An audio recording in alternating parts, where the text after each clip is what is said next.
Joel capítulo de número 2, versículo 3. Quem não tiver Bíblia, não conseguiu achar, está aqui nas TVs, no Data Show, está aqui na minha telinha. Diz assim: a princípio você não vai entender nada, mas depois você vai conseguir entender. Diz assim: diante dele, tem tradução que fala deles, diante dele um fogo consome, e atrás dele uma chama abrasa. A terra diante dele é como o jardim do Éden, mas atrás dele é um desolado deserto. Sim, nada lhe escapará. Quem aqui sinceramente não entendeu quase nada com esse texto, levanta a mão por favor, seja sincero.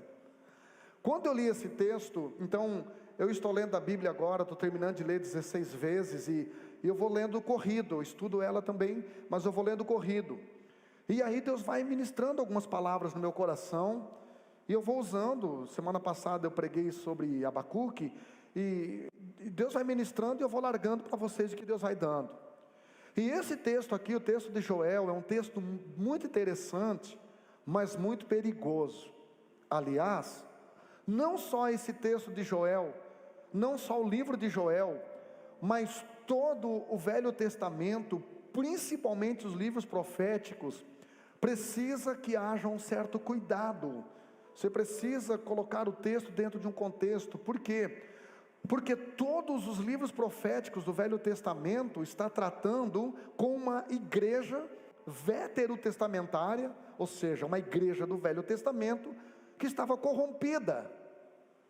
Então nós não podemos pegar aquele texto e aplicar para nós hoje cabalmente, porque nós não somos uma igreja corrompida, nós somos uma igreja redimida, uma igreja que passou pelo sangue do Cordeiro e que se tornou a esposa do Cordeiro. O Novo Testamento não chama a igreja de noiva, chama de esposa, porque para Deus já é.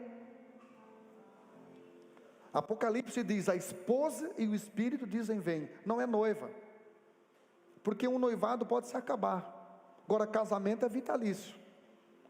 Então nós somos uma igreja redimida. Por isso que Romanos 8:1 diz: portanto agora, antes não, portanto agora nenhuma condenação há para aqueles que estão em Cristo Jesus, que não andam mais segundo a carne, mas andam segundo o Espírito.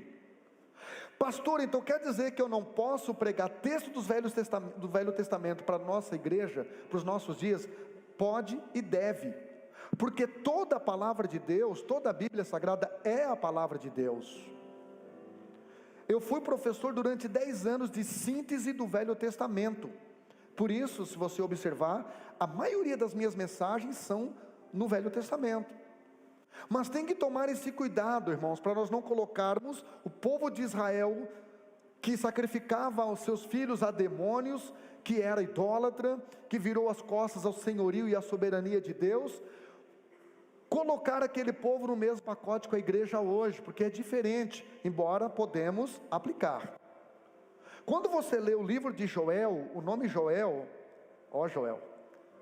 o nome Joel quer dizer o Senhor é Deus. Isso aponta para a soberania de Deus, para o senhorio de Deus. O Senhor é Deus. É como se Deus estivesse dizendo através do nome Joel: eu estou no controle. Diga para alguém do seu lado aí: Deus está no controle. Então, irmão, os sacerdotes, eles ensinavam a lei para o povo, mas os profetas prenunciavam a lei para o povo. Os sacerdotes ensinavam algo presente para o povo, os profetas ensinavam algo do futuro para o povo. Quando nós lemos o livro de Joel, esses 3 capítulos que você lê bem rapidinho, você entende que nesse livro há 3 esferas. Quantas esferas? 3 esferas que nós podemos aplicar esse texto de Joel 2 e 3. Primeira esfera é uma crise econômica que o povo estava vivendo no tempo de Joel. Quando você lê o capítulo 1 de Joel, você vê que Deus permitiu que uma horda de gafanhotos devastasse a lavoura. deixando aquilo que parecia o Éden virado num deserto desolado. Gafanhotos que vieram e trouxeram uma devastação total, um caos total, uma praga total. E Deus chama esse exército de gafanhotos destruidores, Deus os chama de meu exército, ou seja, eram agentes de Deus. Agentes de Deus. Uma coisa que você precisa entender: a Covid-19 é um agente de Deus. Então quer dizer que eles eram os culpados pela devastação? Sim, mas não eram os responsáveis. A responsabilidade Deus sempre colocou no seu povo, no povo de Deus. Deus sempre colocou na sua igreja.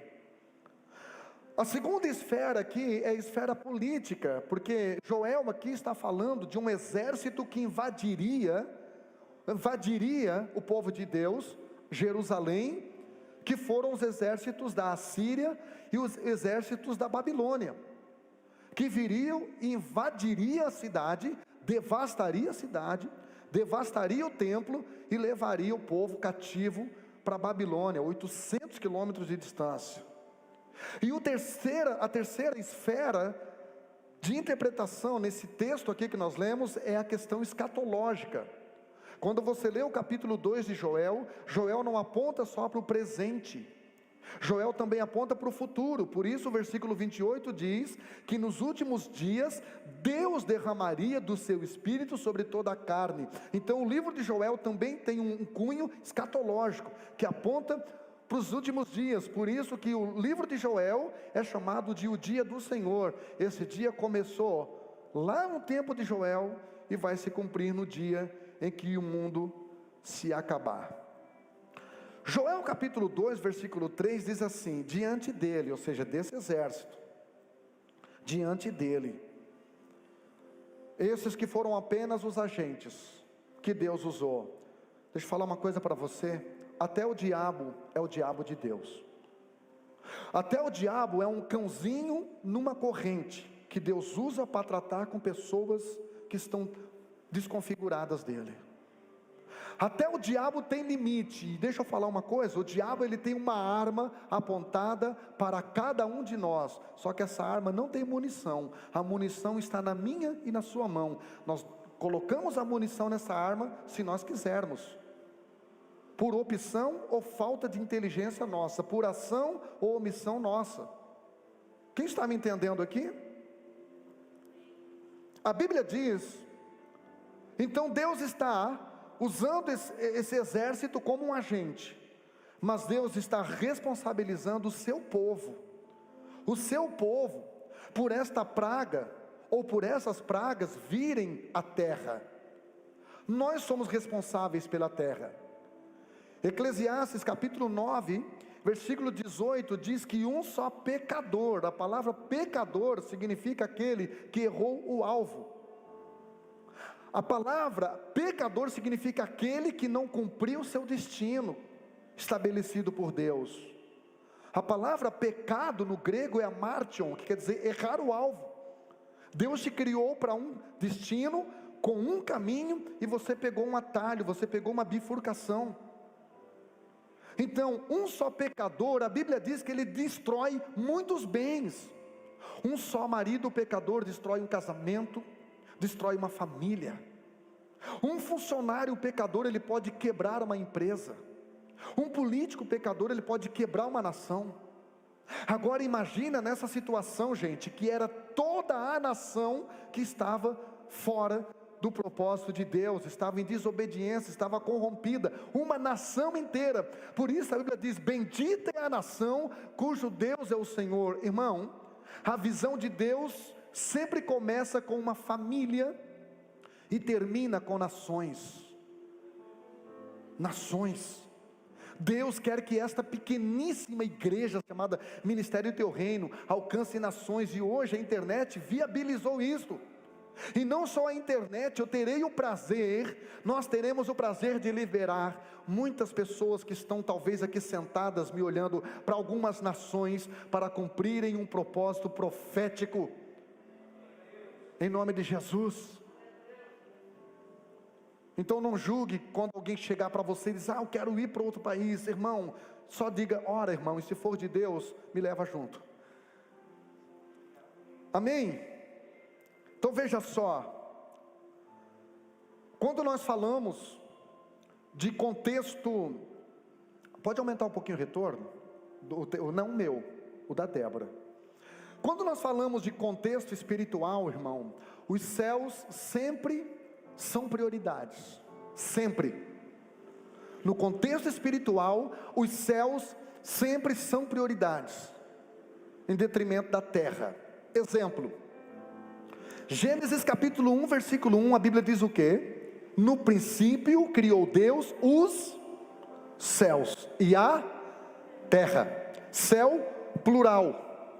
Terra, singular. Terra, menos importante que o céu. Céu, antes da terra. Deus repete esta mesma expressão no livro de Salmos, capítulo 115, versículo 15, onde a Bíblia diz, Angélica, aliás, se esqueci o nome, a Vitória quiser colocar, eu agradeço. Salmo 115, versículo 5, diz que Deus tornaria o seu povo bendito. Tem tradução que fala abençoada. E aí depois, na parte B do versículo diz: o Senhor que criou de novo os céus e a terra. Salmo 115, versículo 15. Céus antes da terra. Quer que a sua vida dê certo, irmão? Priorize o céu. Mateus 6,33, buscai primeiro o reino dos céus, de Deus, e todas essas coisas, não é as demais, todas estas coisas que é falado nos versículos anteriores, vos serão acrescentadas sobre a vida de vocês. Olha o que diz o Salmo 115, versículo 15: sede benditos, ou seja, sedes abençoado. Bata a mão na cabeça e diz: é para mim. Sede benditos do Senhor. Só tem como ser bendito sendo do Senhor. Sede benditos do Senhor, que fez os céus e a terra. Os céus vêm antes da terra. Quando você começar a priorizar os céus, você vai começar a ser abençoado na terra, em nome de Jesus. E isso explica, irmão, essa inversão de valores explica por que nós paramos de ganhar almas, por que nós paramos de batizar. A maioria das igrejas não batiza mais, é só transferência de membros de outras denominações. É porque nós paramos de entender as prioridades na nossa vida. Nós paramos de priorizar as prioridades de Deus. E eu quero que você anote, se você puder, uma frase aí, que diz assim: desde que os cristãos deixaram de pensar no céu, pararam de se importar com quem não está indo para o céu. Vou repetir: desde que os cristãos pararam de priorizar o céu, pararam de pensar no céu, nós também paramos de nos preocupar com quem está indo para o inferno. Paramos. Nós nos tornamos politicamente corretos, os legais da empresa, os legais lá no jogo do futebol. Nós nos tornamos os legais da academia. E a gente dá risada quando as pessoas dizem: aí você nem parece que é crente porque você não é chato. E a gente acha que isso é um elogio.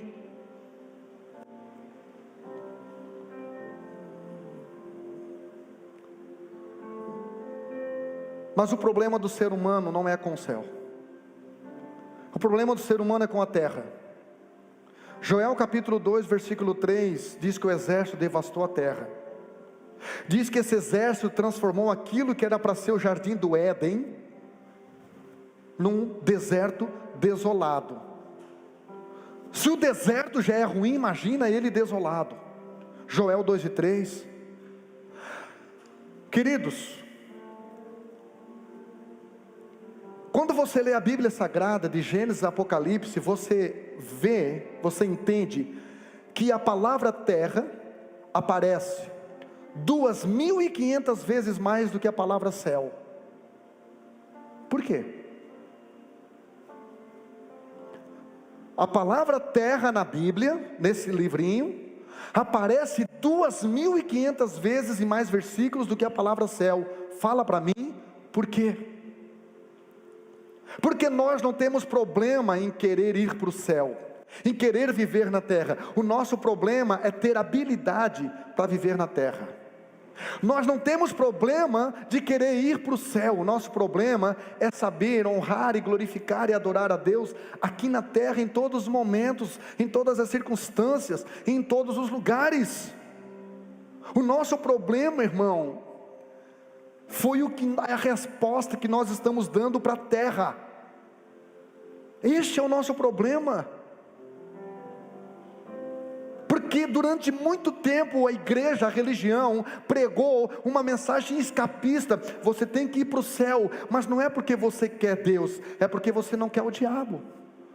Não é porque você quer morar com o Senhor, é porque você quer fugir do inferno. E se Deus chegar hoje e dizer: galera, acabamos com o inferno, não tem mais inferno, será que eu continuo querendo ir para o céu? Salmo de número 115, versículo 16, nós lemos o 15, agora vamos ler o 16. Salmo 115, versículo 16, a Bíblia diz: os céus são os céus do Senhor, mas a terra Ele deu aos filhos dos homens. Tem tradução que diz aos filhos de Adão. A terra Deus deu para mim e para você. Ah, pastor, então é minha? Não. Mas Ele não deu? Deu. Mas não é minha? Não. Porque se você fica só nesse texto, você vai pensar: a terra é minha, eu faço o que eu quero, eu sou o dono do meu, eu faço. Irmão, você precisa ler a Bíblia toda. O mesmo Davi que escreveu aqui, ele escreveu no Salmo 24:1. O que ele escreveu lá? Salmos 24:1. Porque minha é a terra e a sua plenitude. Achou aí? Do Senhor é a terra e a sua plenitude. O mundo é meu e todos aqueles que nele habitam são meus. Então, pastor, se eu não sou dono, o que eu sou? Mordomo. Você foi colocado para cuidar da terra. Você foi colocado nesse lugar para manifestar Deus. A criação espera a manifestação dos filhos de Deus. Você foi colocado na terra para guardar a terra, cultivar a terra. Mas nós confundimos autoridade com propriedade. A terra não é sua propriedade, mas você tem sobre a terra autoridade para você viver o melhor de Deus nessa curta existência que você passar aqui. Aleluia. Gênesis capítulo 2, versículo 15. Gênesis capítulo 2, versículo 15. No versículo 7 do capítulo 2, a Bíblia diz que Deus nos formou do pó da terra. Para entender da terra, irmão, tem que vir da terra. Por isso que sua carne foi formada do pó da terra. Mas se você, irmão, viver só nessa dimensão terráquea, você vai ser terreno. Mas no mesmo capítulo 2, versículo 7, a Bíblia diz que Deus soprou nas suas narinas e colocou o fôlego de vida. Então você vai ser uma natureza terrena, mas você vai ter uma natureza eterna. Porque o seu espírito veio de Deus, a sua alma veio de Deus. E é por isso que Eclesiastes 12:7 diz que quando você morre, o seu corpo volta ao pó de onde veio, mas o seu espírito volta para Deus, o seu lugar de origem. Por isso que toda pessoa que só vive para essa terra, ela é vazia, ela se sente incompleta, ela sente que falta alguma coisa que ela não sabe descrever. Eu sei, o céu, a eternidade, o Deus Todo-Poderoso. Gênesis capítulo 2, versículo 15, já achou? Vitória, esposa do Patrick, pela fé, nem levantou a cabeça, se escondeu lá atrás. Irmão, Gênesis capítulo de número 2, versículo 15, diz assim: o Senhor colocou o homem no jardim do Éden, para cuidar e cultivá-lo. Deus colocou o homem no jardim, na terra, para cuidar dessa terra e cultivar essa terra, cuidar essa terra, cultivar essa terra. A palavra cultivar aqui dá origem à palavra culto. Então quando você cultiva o que Deus te deu, você está cultuando a Deus. Quando você cuida da sua bicicletinha, Deus diz, eu vou dar uma moto. Se cuidar da moto, Ele vou dar um carro. Se tiver um carro, Ele diz, agora eu vou dar um avião. Quando você cuida do seu namoro, Ele diz, vou dar um noivado. Quando cuida do noivado, vou dar casamento. Casou, cuidou do casamento, vou dar uma família. Irmão, as bênçãos de Deus são progressivas, na medida do seu cuidado, na medida do seu culto, na medida da sua adoração. Então, seu cuidado com as coisas de Deus da terra, revela o nível do seu culto ao Deus do céu. Seu cuidado. Eu, como terráqueo, quero viver minha melhor configuração, dar o maior fruto que eu puder, porque eu sei que eu não nasci, irmão, como um acidente. A Bíblia diz em Efésios 1:4 que Deus me escolheu nele antes da fundação do mundo. Você não é um acidente especial, pastor, eu sou cheio de um acidente existencial, pastor, eu sou cheio de trauminha, porque tentaram me abortar, minha mãe tentou me abortar. Por que você acha que não conseguiu, criatura? Porque o seu nascimento, a sua vinda a essa terra tem valor. As pessoas que se suicidam, é porque elas perderam o sentido da vida, porque elas não sabem o que nasceram para serem Deus aqui na terra. Elas não sabem que elas são embaixadores do céu na terra, elas estão representando um país celestial na terra. Deus colocou Adão para cuidar do Éden, para cuidar da terra, mas ele não soube. Ele teve dificuldade de viver na terra. Pode ter certeza, depois que você ir para o céu, você não vai ter mais vontade de voltar para a terra. Você não vai ter dificuldade de viver na terra. Mas enquanto você não for para lá, aprenda, seja treinado, receba habilidade para você viver no Espírito aqui na terra e dar a melhor resposta de Deus para essa terra. Para o lugar onde Deus colocou você, lá naquela empresa, lá naquele colégio, lá naquele grupo do WhatsApp. Gênesis capítulo 3, versículo 17, depois que Adão pisou na bola, Deus chega para Adão e diz o seguinte: Adão, eu sei que o culpado foi o vermelhinho, eu sei que o culpado praticou a primeira sessão espírita aqui no Éden, entrando na serpente. Eu sei que ele iludiu Eva.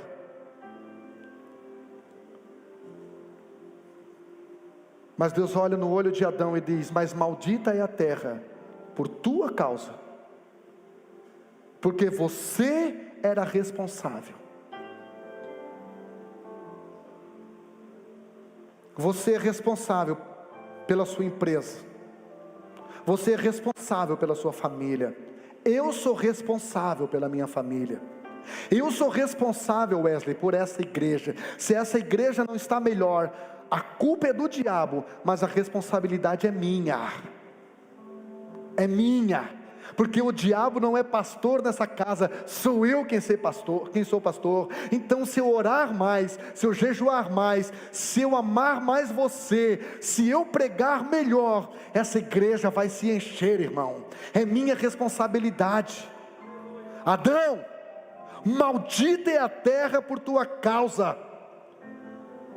Quando você lê o livro de Jonas, quando Jonas sai da rota missionária e começa a vir uma tempestade naquele barco, os marinheiros vão procurar Jonas e o encontram no porão. A Bíblia diz que os marinheiros, cada um clamava ao seu Deus, só Jonas que estava dormindo. Querido, nessa pandemia, o espírita está clamando ao seu Deus, o macumbeiro está clamando ao seu Deus, até o ateu está buscando o seu Deus, o satanista está buscando ao seu Deus, e a igreja está dormindo num porão, porque está fora da rota missionária que nasceu para trilhar, que foi chamada para trilhar. Eles chegam para Jonas, pastor Gelson, no capítulo 1, no versículo 8, e diz assim para Jonas: dormente, fala para nós, por que causa que veio esse negócio aqui? Por que dessa tempestade? Qual é a causa? Eles estavam dizendo: nós precisamos que você, como profeta, nesse navio, nos explique. Só eu e você, irmãos, temos resposta para essa terra. Só a igreja do Senhor tem resposta para essa terra, e nós daremos a resposta para essa terra, em nome de Jesus. Em nome de Jesus. Um profeta fora da sua rota missionária, um profeta desocupado, um profeta confuso, é a causa de todo o mal e tempestade e calamidade da terra.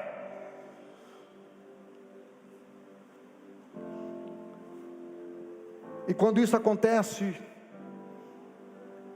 quando um profeta sai da rota, quando alguém que foi chamado por Deus sai da rota, quando um pastor se esquece quem ele representa no mundo espiritual e ele sai da rota, quando um adorador sai da rota, quando um pai sai da rota, quando um líder sai da rota, quando um sacerdote sai da rota, ele não só compromete as bagagens do navio, da sua família, da sua empresa, da sua casa, ele também compromete a vida da tripulação, que foi o que aconteceu aqui. Quantas pessoas terão que morrer mais no Brasil? Já passou de 300 mil. Quantas pessoas vão ter que morrer mais no mundo? Nós somos responsáveis. O povo de Deus foi responsável por esses gafanhotos tornarem aquilo que Deus criou para ser o Éden de Deus num deserto. Não transfira a sua responsabilidade. Não dê desculpa.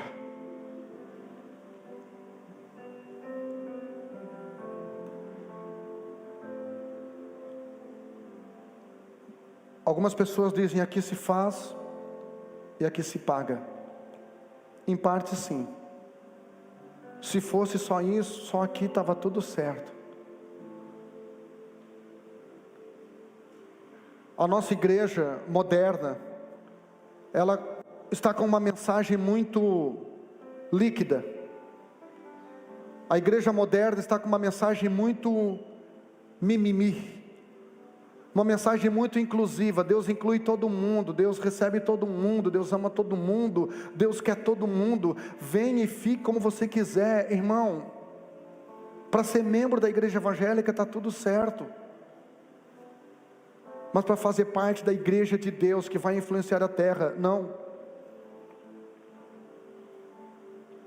Fala para mim, o Deus da Bíblia é um Deus punitivo ou não? É um Deus que pune pessoas ou não?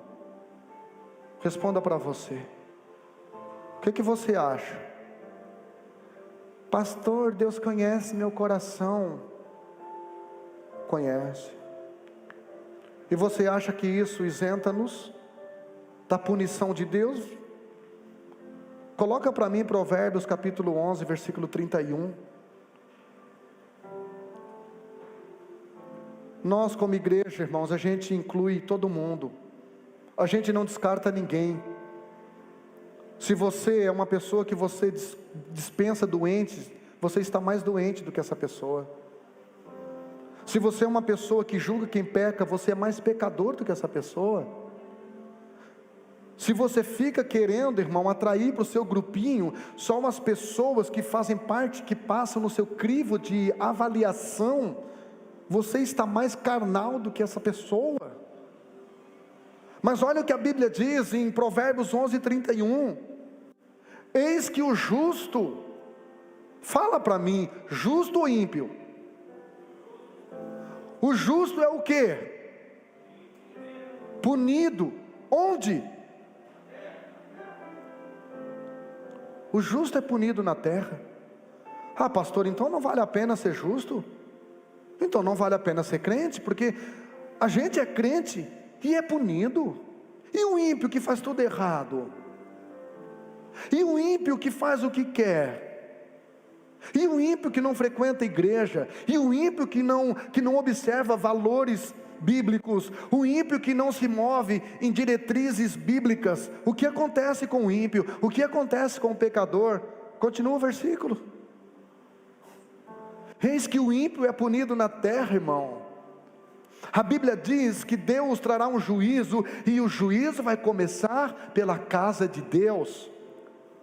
A quem Deus deu, mas Ele requer. Entenda, há um peso de responsabilidade sobre os meus ombros. Se você acha que o diabo luta contra você, multiplica isso, que é o que ele luta contra mim. Por quê? Porque se você cair, terá uma abrangência de mau testemunho. Agora, soube que o pastor Jean fez? Então, pelo amor de Deus, me cubra com a sua oração. Eu não sou tão forte quanto você pensa. Hoje eu vim para o culto dizendo para a Márcia: é o último culto, 5 horas da tarde. Quem quiser que venha de noite. Que isso? Tive que tirar a Dib 4 horas da tarde aqui para a igreja, minha filhinha do coração, amada, protegida. Ontem já veio no culto. Sexta já teve culto de mulheres. Minha filhinha, o meu genrinho. 4 horas da tarde, vai sair 10 horas, tadinha da menina. Ele já está cantando um X aqui depois. E daí os diáconos vão sofrer muito. Semana passada veio só 35 pessoas. Eu não vou fazer mais culto. Aí cheguei aqui, deu quase 100. E Deus deu um pedala Robinho e disse: toma, cabeção. Irmão, se o justo é punido na terra, olha a continuação do texto, quanto mais você que tem invejinha das suas amiguinhas, porque parece que elas são as piriguetes, dá tudo certo. Há um versículo no Salmo 91, versículo 8, que diz: somente com os teus olhos olharás e verás a recompensa do ímpio. Não tenha inveja dos pecadores, não tenha inveja dos desobedientes, porque o castigo de Deus é como um anjo de uma asa só, vem voando lentamente, mas um dia chega. Um dia a conta chega, irmão. Um dia a conta chega. Então, ao invés de ter inveja das tuas amiguinhas que bebem, fumam maconha, fazem o que querem, vida livre, vida louca, tenha pena delas, tenha pena dos seus amigos que não conhecem a Deus. Entenda que Deus está salvando você, para você salvar essas pessoas. Entenda que Deus está te salvando, porque tem pessoas que você conhece e eu nunca conhecerei. É com você, é você que Deus vai usar, irmão. Porque se o justo é punido na terra, quanto mais o pecador e o ímpio. O diabo tem transformado o Éden em deserto. O diabo tem transformado casais que se amavam, que eram capazes de tudo, que enfrentaram um sogro com 3 metros de altura, um braço dessa grossura, que hoje não conseguem enfrentar uma crisezinha, que hoje não conseguem enfrentar uma semaninha, 2 sem sexo. Vou separar, desgastou, não gosto mais. Não deixe o diabo transformar o seu Éden em um deserto. O diabo transformou famílias que eram unidas, que se defendiam, que se amavam, que passavam as festas comemorativas juntos, e hoje passaram a se odiar, por causa de bobagem, por causa de razões, por causa de ofensas, por causa de palavras, por causa de um comentário desagradável na rede social. O diabo, este é o princípio, irmão. O diabo não mudou, só mudou a coleira. O cão continua o mesmo, só que Deus também não mudou. Hebreus 13:8 diz: o Senhor é o mesmo Deus. Ele é o Deus de ontem, de hoje e eternamente.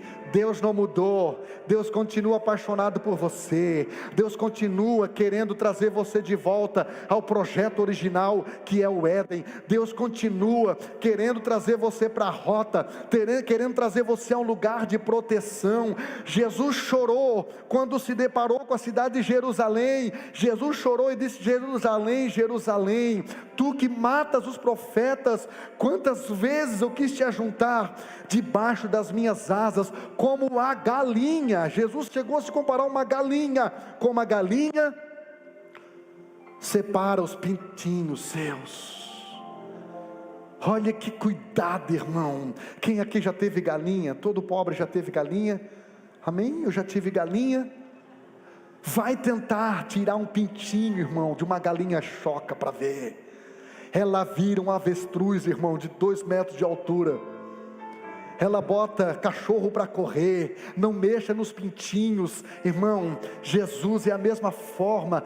Esse amor que Ele sente por você, esse amor protetivo, esses nãos que Jesus te dá, não é porque Ele não te ama, é porque Ele quer proteger você.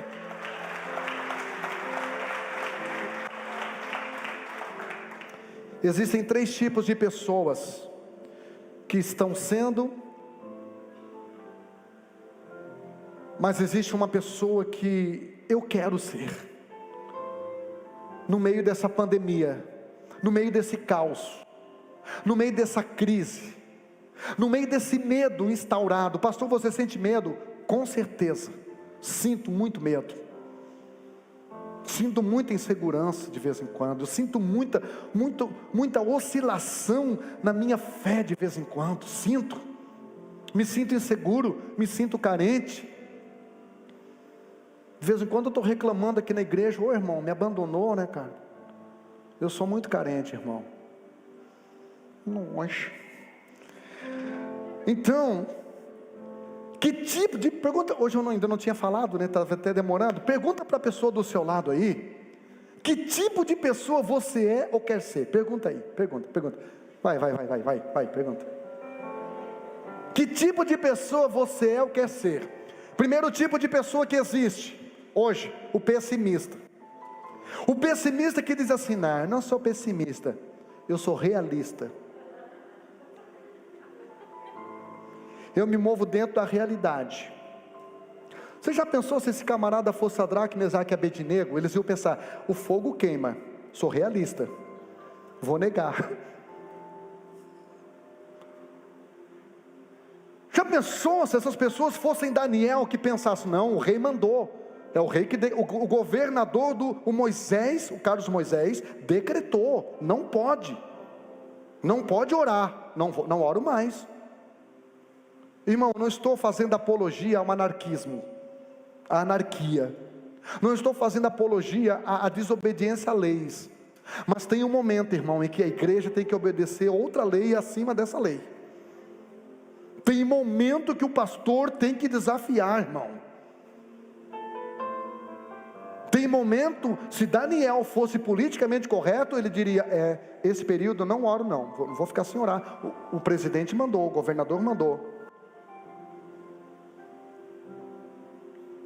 Se Sadraque, Mesaque e Abednego fossem politicamente corretos, eles teriam se dobrado e adorado a estátua de ouro, como a maioria naquele lugar fez, a maioria dos cristãos. Primeira pessoa que existe: o pessimista. O pessimista, irmão, ele se incomoda até com o barulho. Ele pensa: estou dormindo meu sono, quem será que é? Aí ele vai abrir a porta, é a oportunidade que eu estava indo embora. O pessimista, ele se incomoda até com o barulho da oportunidade batendo na porta dele, irmão. O pessimista reclama de tudo. Foram 2 vendedores para a Índia. Um deles desceu do avião, olhou, todo mundo descalço. Foram representantes de calçados, todo mundo descalço. Ele ligou para a empresa: gente, suspende o pedido, porque aqui ninguém usa sapato. Um outro vendedor olhou, ligou para a empresa: gente, triplica o pedido, porque eu vou vender sapato para todo mundo aqui. O pessimista, quando morre alguém, ele chora. Não estou dizendo que você não pode chorar por alguém que você amava, que morreu. Mas o otimista chora também. Mas ele vende o lenço também, já fatura uma grana no próprio velório. Quer comprar um lencinho? Quer um lencinho? Irmão, com a Covid, teve empresas que quebraram, teve empresas que multiplicaram. Ontem eu tive numa empresa, não vou dizer a cidade, uma empresa que vende biscoitos, muito famosa, tive lá, tive no sítio do empresário, ele é pastor, depois fui na empresa. Seus filhos vão levar depois uma pipoquinha que a gente trouxe de lá, eles fabricam bolachas, eu e o Regi, aí nós fomos lá. No mês passado, essa empresa faturou 750 mil reais. Estamos em crise ou não estamos em crise? Então, em primeiro lugar, o pessimista. Segundo lugar, segundo tipo de pessoa, o alarmista, que não só ele é negativo, mas ele tem que falar também. Não só ele fica o dia todo, Covid, Bolsonaro, Bolsonaro, Covid, Covid, Bolsonaro, Bolsonaro, Covid. Não basta ele perder o tempo dele só ouvindo essas coisas. Ele também não tem outro assunto. Ele quer convencer todo mundo que o vírus existe. Sério? Descobriu a pólvora. Ele é um alarmista. Ele quer deixar todo mundo em pânico. O alarmista, o pessimista diz assim: olha, a coisa está feia e não vai melhorar. Não vai melhorar. O alarmista diz: olha gente, a coisa está feia e vai piorar. Vocês se preparem. E faz uma cara assim de profeta de Deus. Vocês se preparem, que vai piorar. E olha para a gente assim que dá um medo. Não, um anjo do Senhor acho que falou, vai. Mas existe um terceiro grupo, e a gente faz, essa igreja toda aqui faz parte, terceiro grupo. Não acreditaram muito? Eu faço parte, o que quer fazer? Também não funcionou? Então o meu negócio é falar aqui, então qual é? O terceiro grupo que existe é o otimista.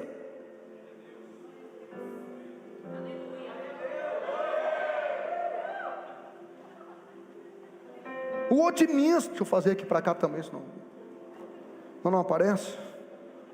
O otimista, gente, ele diz o seguinte: gente, a coisa está feia, pode piorar, mas eu tenho certeza no Deus que eu sirvo, nas promessas que eu creio, que vai melhorar. Eu tenho certeza, de um jeito que eu não sei, eu só sei que sei porque sei, que as coisas vão começar a mudar.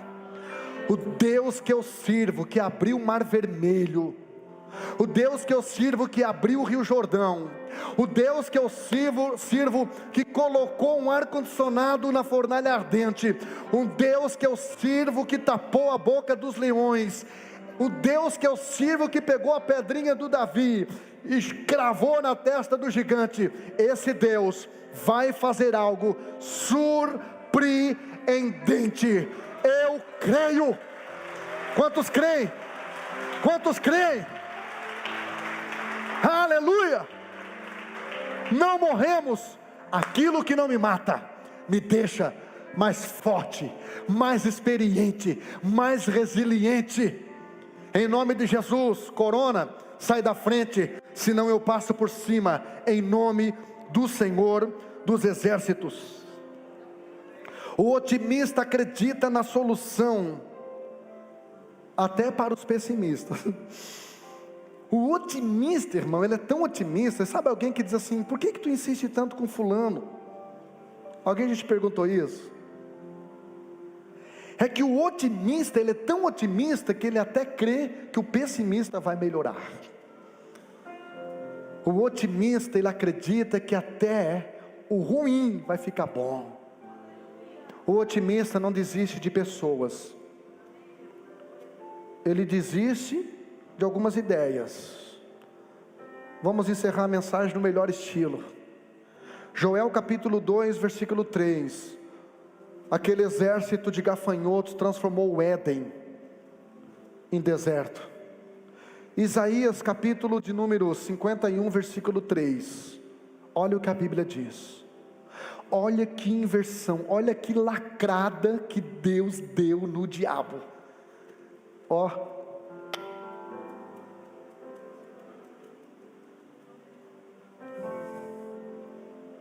Isaías capítulo 51, versículo 3. Diz assim: porque o Senhor consolará Sião. Pastor, quem é Sião? Povo de Israel. Quem é você? O novo Israel. Romanos capítulo 5. Essa promessa é para você. Você é filho de Abraão pela fé. Essa promessa é para você também. Porque o Senhor consolará Sião e consolará todos os seus lugares assolados, e fará do deserto como? O diabo transforma Éden em deserto. E Deus? O Deus que você serve, o Deus que nós servimos, transforma deserto em Éden. Continuação.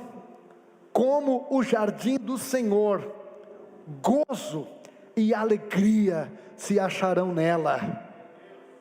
Ações de graça e voz de melodia.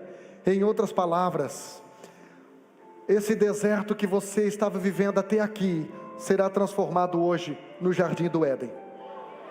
Deus vai trazer você de volta para esse lugar de prazer. Éden no hebraico, prazer. Se até aqui o diabo roubou a tua alegria, roubou a tua paz, roubou o teu brilho, roubou o teu sonho, roubou a tua perspectiva, hoje Deus está restituindo, Deus está restaurando, e a alegria que Ele roubou do seu coração vai voltar em dose dupla. Essa ingratidão que se instaurou no seu coração será transformada em gratidão. É o que a Bíblia está dizendo aqui. Se acharão nela ações de graça. Pastor, qual é a diferença entre gratidão e ação de graça? Gratidão é você dizer muito obrigado. Só isso? Só isso, obrigado, gratidão, gratidão, sou grato, grato. Você bota alguma coisa legal no Face, no Insta, fica todo mundo no Face, mãozinha, gratidão, gratidão, gratidão, gratidão, gratidão, gratidão. E a ação de graça é você ser grato e cair para dentro, partir para a ação. O que eu posso fazer, meu irmão, para te recompensar? O que eu posso fazer para te ajudar? O que eu posso fazer para demonstrar que eu sou grato a ti? Deus está perguntando nessa noite, o que você vai fazer? Qual é a ação que você vai ter? Qual é a ação que você vai ter? Você não veio aqui para ouvir mais um sermão, você veio aqui, meu irmão, para ser levado a uma ação, para demonstrar o quanto você é grato a Ele, pelo cuidado que você teve. 1000 morreu ao teu lado, 10.000 à tua direita, mas você não foi atingido, tua família continua de pé, seu casamento continua de pé, sua empresa, nossa igreja continua de pé, porque o Senhor nos sustentou. E a Bíblia diz, para encerrar o texto aqui de Isaías 51:3, a Bíblia diz que haveria naquele lugar júbilo, haveria louvor. Aqui está falando voz de melodia, haveria adoração. Irmão, o Éden, para onde Deus vai nos trazer de volta, haverá adoração. A igreja vai voltar, irmão, a cantar sem essa máscara. A voz da igreja vai voltar a ser ouvida um quarteirão de novo. A polícia vai bater aqui, vai começar a bater na frente das igrejas de novo para saber o que está acontecendo. Sim, irmão, sim, porque Deus vai transformar o nosso deserto, que nós passamos durante um ano, Deus vai transformar no jardim do Éden. Escute, Éden não é um lugar. Se você ir hoje lá no Éden, no Iraque, no Golfo Pérsico, sabe o que você vai encontrar lá? Nada, porque o Éden não é um lugar, o Éden é uma pessoa. O que fazia do Éden, o Éden era a presença de Deus. Pastor, como é que eu faço? Eu estou no meio de um deserto. Irmão, esse deserto vai se transformar num Éden, pela presença de Deus. Estava conversando hoje com o Aniel, e ele perguntou: pastor, qual é a tua visão? A gente vai viver para sempre no céu, ou para sempre com Jesus na terra? Eu olhei para ele e disse: Aniel, se for para viver com Jesus para sempre, eu vivo até no inferno.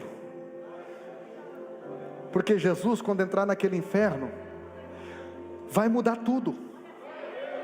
Pastor, como é que você sabe? Porque ele já me deu prova quando entrou no inferno da minha vida. Ele começou a mudar tudo. Me deixou no mesmo lugar geográfico, mas começou a mudar meu sentimento, começou a mudar meu pensamento, começou a mudar minha esperança, começou a mudar meus hábitos, começou a mudar minha força, começou a mudar minha expectativa, começou a mudar minhas prioridades. Jesus mudou tudo. Fique em pé, por favor. Teu deserto será transformado no Éden. Você vai voltar ao Éden, você vai voltar ao propósito original de Deus.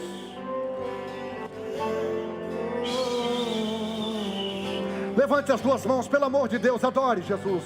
Fala alguma coisa para Ele, fale alguma coisa. Vamos lá, gente. Toma o teu lugar na terra como no céu. Canta, adora, adora. Ação de graça, voz de melodia, voz de melodia. Como no céu, na terra como no céu. Levante as mãos, por favor. Como uma antena que capta a glória de Deus.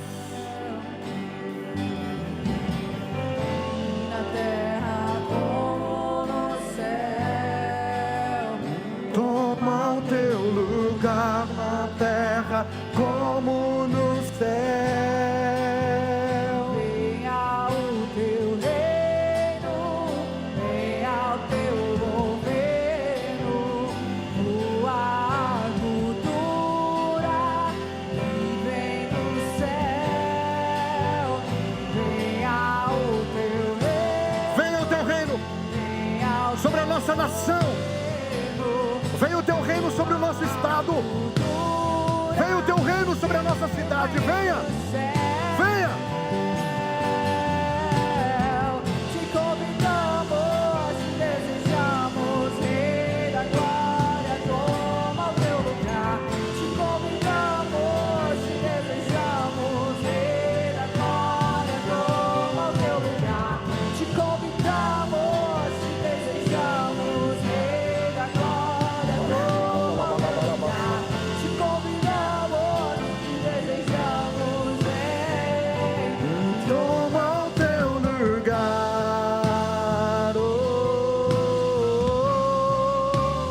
toma o teu lugar,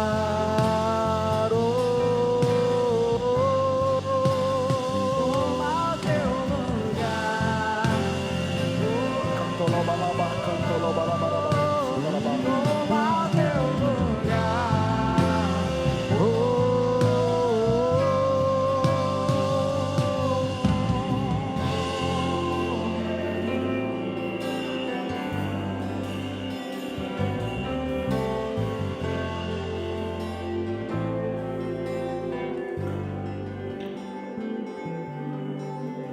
Como está a sua vida?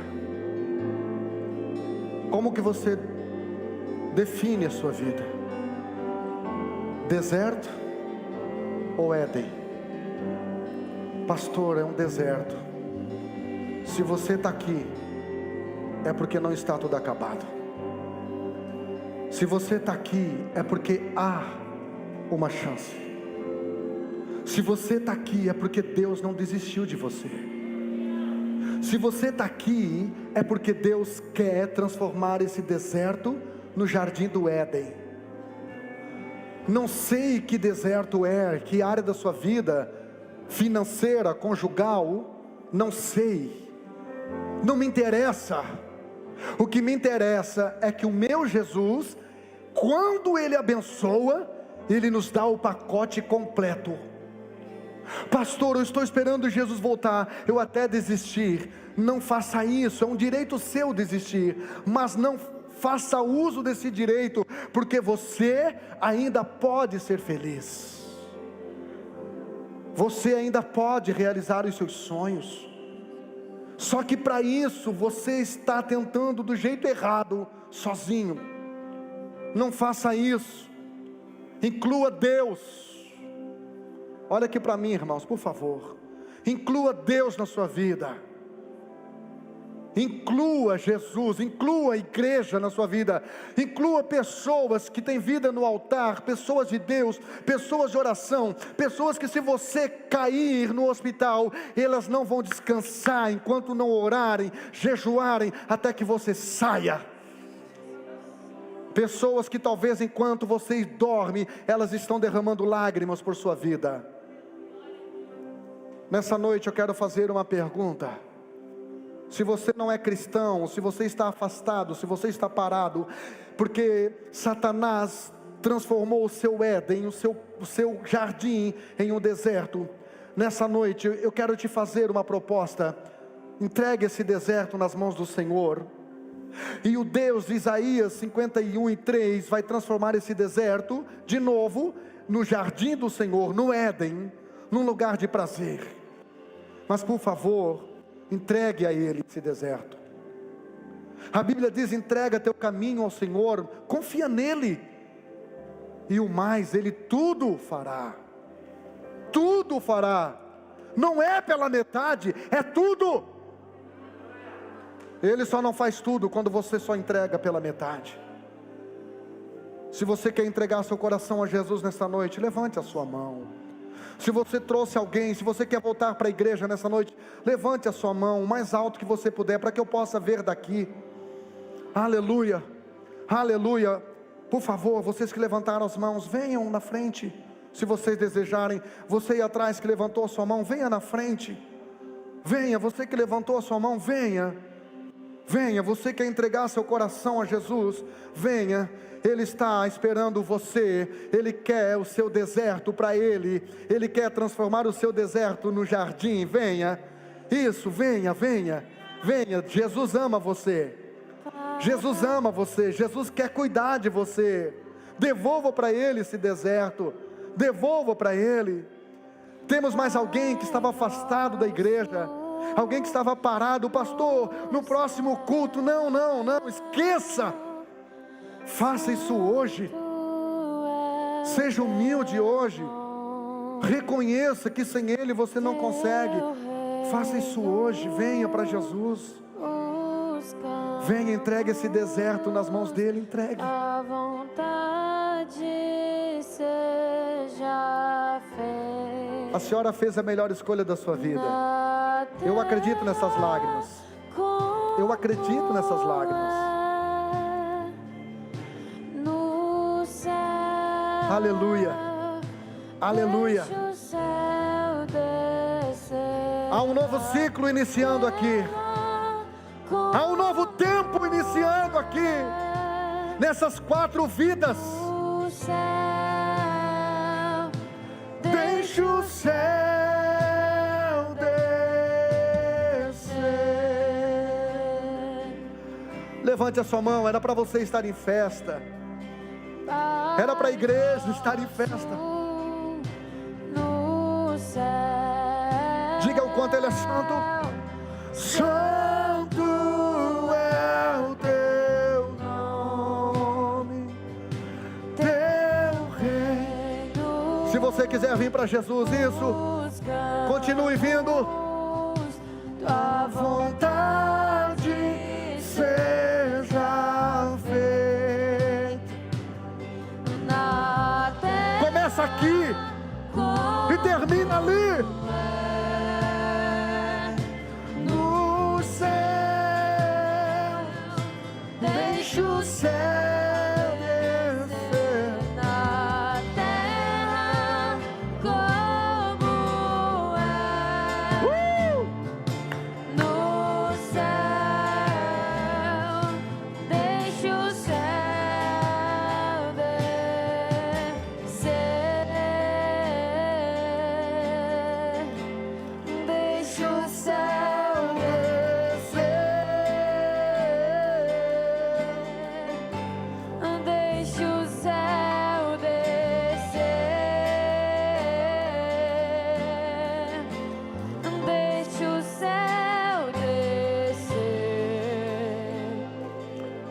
Estenda sua mão para cá, por favor. Pai, em nome de Jesus, eu peço que o Senhor receba teus filhos, teus filhinhos, receba-os nas tuas mãos, receba sob os teus cuidados. Que esse tempo que está se iniciando hoje, que esse tempo que está se reiniciando hoje, seja um tempo completo, seja um tempo pleno, perfeito, abundante, em nome de Jesus, em nome de Jesus. Que todo o deserto seja reconfigurado em um jardim do Éden, que assim como o Senhor fez na minha vida, faça na vida dos teus filhos, em nome de Jesus. Aplauda o nome do Senhor, aplauda. Deixa o céu descer,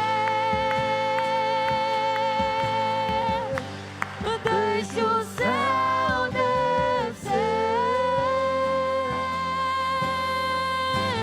deixa o céu. Pai, no nome de Jesus, derrama sobre a tua filha, Pai, a tua unção completa de libertação, em nome de Jesus, em nome de Jesus.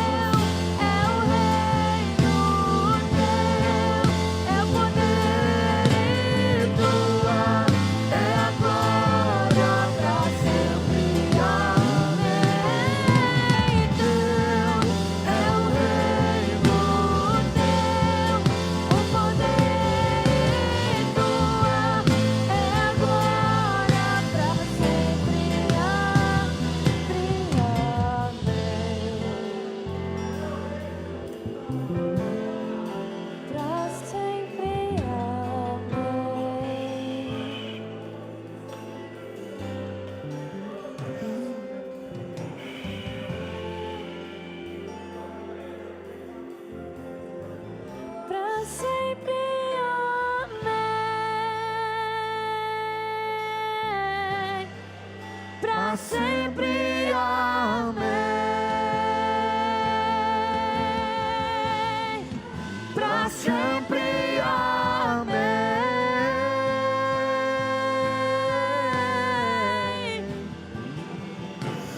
Teu é o reino, teu o poder é tua, é agora, pra sempre amém.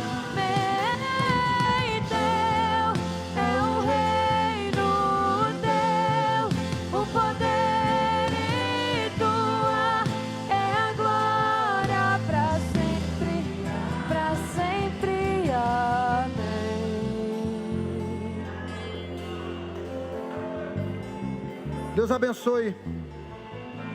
Deus abençoe a sua vinda e a sua vida. Deus abençoe a sua semana. Deus abençoe que você seja um instrumento de Deus para transformar desertos em jardins. Você é um canal. Você não vai transformar o seu Éden no deserto. Você vai transformar o deserto dos outros no Éden, jardim de Deus.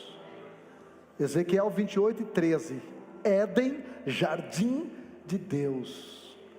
Éden só é Éden quando o jardim é de Deus. Amém? Deus abençoe a sua vida.